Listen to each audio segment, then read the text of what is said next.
پتا ہے قاضی صاحب کو اس کیس کا؟ یہ چیف جسٹس قاضی فائز عیسیٰ کون ہوتا ہے فتوے دینے والا؟ یار کسی کو خدا کا خوف بھی نہیں آتا. ایک پینڈنگ کیس ہے 190 ملین پاؤنڈ کا. پتا ہے قاضی صاحب کو اس کیس کا؟ پتا ہے وہ 190 ملین پاؤنڈ ملک ریاض کا پیسہ تھا جو ریئل اسٹیٹ ٹائکون ہے. وہ اپنے ذاتی کاروبار کے لیے لے کر گیا تھا باہر. اس نے وہاں حسن نواز کی ون ہائیڈ پارک پیلس 50 ارب روپے میں خرید کی. 50 ارب روپے. نواز شریف کو تو کوئی نہیں پکڑتا, اس کے بیٹے کو تو کوئی نہیں پکڑتا. وہ 50 ارب روپے میں خرید کی one Hyde park palace Hasan Nawaz سے. اور وہاں سے نیشنل کرائمز ایجنسی جو ہے برطانیہ کی, اس کو سسپیشس ٹرانزیکشن, جس طرح یہاں بھی ہوتا ہے, ایف آئی اے اگر کسی ٹرانزیکشن کو مشکوک سمجھتی ہے تو وہ انکوائری کرواتی ہے. وہ کرتے ہوئے پتہ چلا کہ 190 ملین پاؤنڈ کی انہوں نے, ملک ریاض نے وہاں اس کی فیملی نے اکاؤنٹس لی.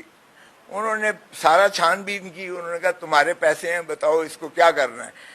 کورٹ کے ذریعے, ڈسٹرکٹ کورٹ جو ہے ویسٹ منسٹر میں, کمپرومائز ہوتا ہے ملک ریاض کا, نیشنل کرائمز ایجنسی کا, اور عدالت کے حکم سے 190 ملین پاؤنڈ وہ سپریم کورٹ کے اکاؤنٹ میں ڈائریکٹ ٹرانسفر ہوتا ہے.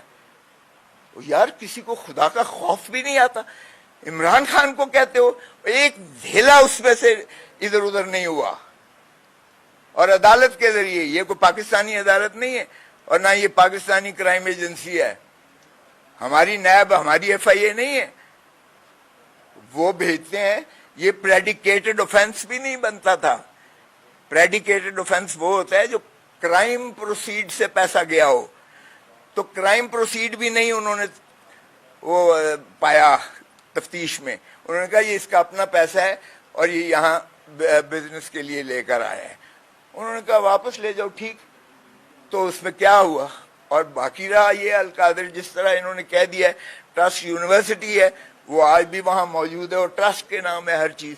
وہ بھی خان صاحب یا بشرا بی بی کے نام, کچھ بھی ایک دھیلا نہیں آیا. تو یہ چیف جسٹس قاضی فائز عیسیٰ کون ہوتا ہے فتوے دینے والا؟ اور اگر یہ انفلوئنس کرتا ہے ماتحت عدالت کو, کیونکہ چیف جسٹس آف پاکستان کی آبزرویشن بھی, آبیٹر بھی بائنڈنگ ہوتا ہے, اور ایک نیچے والی عدالت.